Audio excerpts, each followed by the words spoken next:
हम लोग के पास ऐसा क्या मैजिक फॉर्मूला है कि हम लोग कह रहे हैं कि 1 साल में डिस्ट्रेस माइग्रेशन, मतलब मजबूरी में यहाँ से बाहर जाने वाले लोगों को रोक दिया जाएगा, किसी को नहीं जाना पड़ेगा।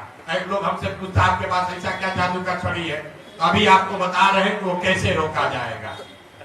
पहले बात ये समझिए कि बिहार में जो नौकरी का लालच लोगों को दिया जाता है, सारा नौकरी, आरक्षण, लड़ाई झगड़ा, कोई कह रहा हम 5 लाख दे दिए, कोई कह रहा हम 10 लाख दे दिए, कोई कह रहा हम 60% रिजर्वेशन दे देंगे। पूरा समाज उसी में लड़ रहा है कि कितना हमको रिजर्वेशन मिलना चाहिए, किसका प्रश्न पत्र लीक हुआ। हम आपको बता रहे हैं चपरासी से लेकर मुख्य सचिव तक, इसको याद रखिए, चपरासी से लेकर मुख्य सचिव तक बिहार में सरकारी नौकरी के जितने लोग हैं उसकी संख्या जोड़िएगा तो उनकी संख्या होती है 23 लाख। मतलब 1.97% 2% से कम लोग ही बिहार में सरकारी नौकरी आज 75-78 साल में पाए हैं। 98% आदमी को ना सरकारी नौकरी है ना आगे हो सकती है। तो जो भी आपको बता रहा है कि सरकारी नौकरी देके पलायन रोक देंगे, उससे बड़ा मूर्ख या उससे बड़ा ठग कोई भी नहीं, कोई नहीं सकता। दुनिया में जितने भी देश हैं जहां पर लोगों के पास रोजगार है, जहां लोगों के पास पैसा है, आमदनी है, तरक्की है, खुशहाली है, आप दुनिया के सबसे बड़े देशों को देखिए, स्कैंडिनेवियन कंट्रीज को देखिए, नॉर्वे, स्वीडन, फिनलैंड, जहां भी चलिए वहां पर लोग रेलवे का एग्जाम देकर पैसा नहीं कमाए, वहां पर नौकरी की मारामारी करके लोगों ने अपना जीवन नहीं सुधारा है। वहां सुधार का जो मंत्र है वो है शिक्षा, और शिक्षा के बाद रोजगार के लिए सुलभ पूंजी। पूंजी की उपलब्धता, आपके पास अगर पूंजी होगा तभी पलायन रुकेगा। जन स्वराज का मंत्र है, मेरे साथ दुनिया के कम से कम 10 से बड़े इकोनॉमिस्ट, बिहार के लोग उसमें इंक्लूडेड हैं, जो काम कर रहे हैं। हम लोगों ने जो मॉडल बनाया है कि बिहार में अगर श्रम का पलायन रोकना है, मजदूरों का पलायन रोकना है, तो उसके लिए पूंजी और बुद्धि का पलायन रोकना होगा। आपको जो मजदूर जाता है ट्रेन में बैठ के, वो पलायन दिखता है, लेकिन पूंजी का पलायन नहीं दिखता, बुद्धि का पलायन नहीं दिखता है। मैं आपको पूंजी के पलायन पर 2 मिनट आपका समय दूंगा, इसकी चर्चा बिहार में कोई नहीं करता है। पूंजी समाज में आता कहां से? पूंजी आने का 2 ही तरीका है। एक, जो पैसा आप कमाकर बचाते हैं, जो अर्जित करते हैं, खर्च के बाद जो बचता है वो आपका हुआ मूलधन। और पूंजी का दूसरा स्रोत है बैंकों से मिलने वाला कर्ज, लोन। तो ज्यादातर लोग कुछ हिस्सा अपना पैसा, अपना बचत का लगाते हैं और 2/3 या 60%, 70% पैसा लोन से लेते हैं, बिजनेस धंधा करने के लिए, गाड़ी खरीदने के लिए, घर बनाने के लिए। आप लोग यहाँ आए हैं गाड़ी से, मोटरसाइकिल से, शायद ही कोई ऐसा आदमी होगा जो बिना फाइनेंस के गाड़ी और मोटरसाइकिल खरीदा होगा। पूंजी की इतनी ताकत है, और बिहार में पूंजी है ही नहीं। पूंजी क्यों नहीं है? क्योंकि यहाँ प्रति व्यक्ति आय है 32,000 रुपया।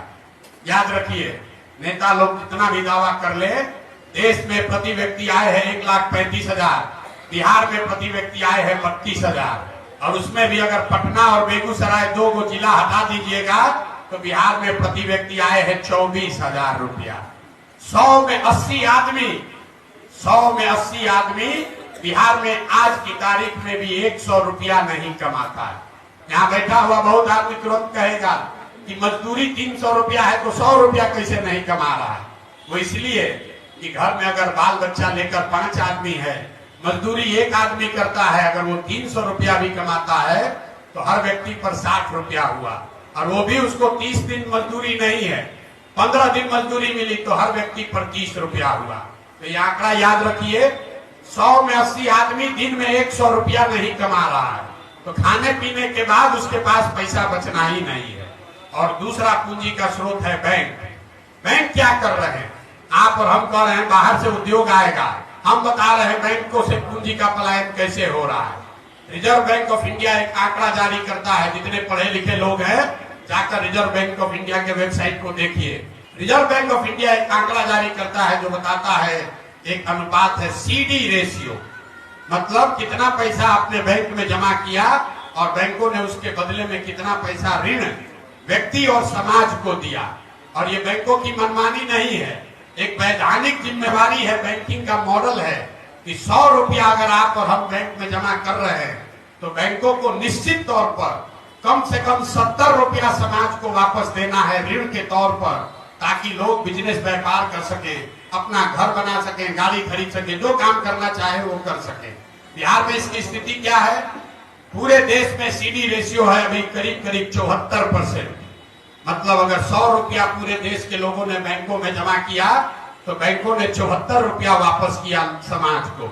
बिहार में 1990 से लेकर पिछले वित्तीय वर्ष तक सीडी रेशियो है 40%। लालू जी के जमाने में ये घट के हो गया था 18%।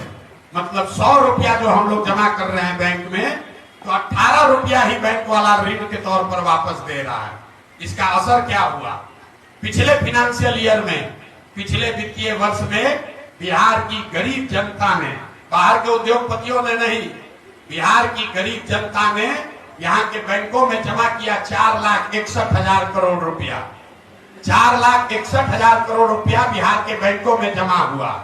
सीडी रेशियो अगर 70 होता तो बिहार के लोगों को 2,80,000 करोड़ रुपया लोन के तौर पर मिलना चाहिए था। मिला कितना? 1,61,000 करोड़।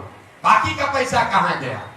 बाकी का पैसा बैंकों ने यहां से उन राज्यों में ट्रांसफर कर दिया जहां उद्योग धंधे लग रहे हैं, जहां रोजगार है, जहां तरक्की है।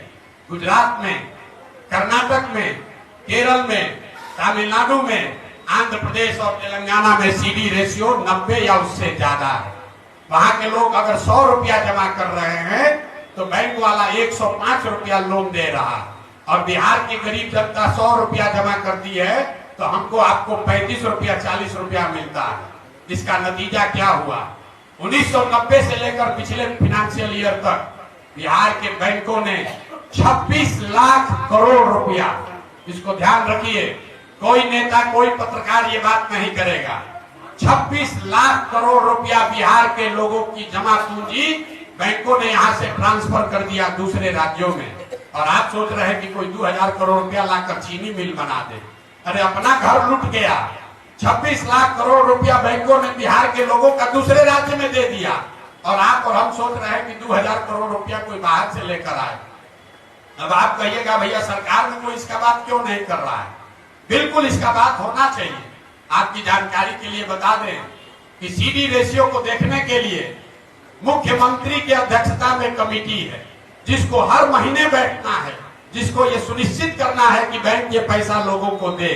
लेकिन जैसे डॉक्टर, इंजीनियर मुख्यमंत्री का बात नहीं सुन रहा है, जैसे पुलिस और शिक्षक बात नहीं सुन रहे हैं, जैसे सीओ वीडियो बात नहीं सुन रहा है, वैसे बिहार में बैंक वाले भी मुख्यमंत्री का, सरकार का बात नहीं सुन रहे हैं।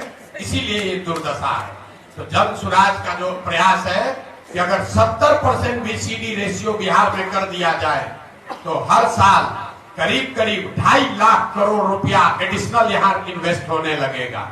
आप बड़ा घर बना सकेंगे, ज्यादा बड़ी गाड़ी खरीद सकेंगे, ज्यादा लोग मोटरसाइकिल खरीद पाएगा, ज्यादा लोग रोजी रोजगार कर पाएगा।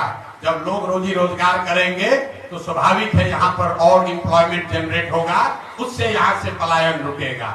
और अगर पूंजी का पलायन रुका तो उससे बुद्धि का भी पलायन रुकेगा। जो पढ़ लिख कर लोग बाहर जा रहे हैं वो लोग यहाँ वापस आएंगे, और जब बुद्धि और पूंजी दोनों का पलायन रुकेगा तो श्रम का पलायन अपने आप रुक जाएगा। जो फाइनेंशियल मॉडलिंग की गई है, जो फाइनेंशियल मॉडलिंग की गई है, आपने रघुराम राजन का नाम सुना होगा, आरबीआई के गवर्नर हैं, थे यहाँ पर, तमिलनाडु के हैं, बहुत बड़े इकोनॉमिस्ट हैं। लेकिन आपको प्राची मिश्रा का नाम नहीं मालूम होगा। यही पटना की लड़की है। जितने बड़े इकोनॉमिस्ट रघुराम राजन है, उतने ही बड़ी इकोनॉमिस्ट प्राची मिश्रा भी हैं। और ऐसे लोग बिहार के हैं जो काम कर रहे हैं, और जो यहाँ की मॉडलिंग बता रही है कि अगर 6 महीना में सीडी रेशियो को सुधार दिया जाए तो डिस्ट्रेस माइग्रेशन को इमीडिएटली रोका जा सकता है। तो ये जन स्वराज का मंत्र है कि पूंजी के पलायन को रोककर बुद्धि का पलायन रोका जाए, और दोनों के पलायन को रोक के श्रम का पलायन रोका जाए।